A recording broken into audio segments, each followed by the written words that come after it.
والسماء ذات البروج واليوم الموعود وشاهد ومشهود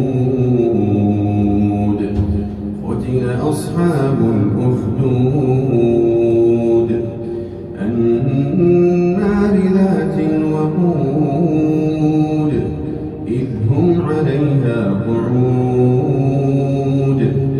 وهم على ما يفعلون بالمؤمنين شهود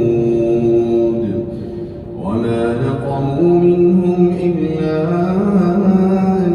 يؤمنوا بالله العزيز الحميد الذي له ملك السماوات والأرض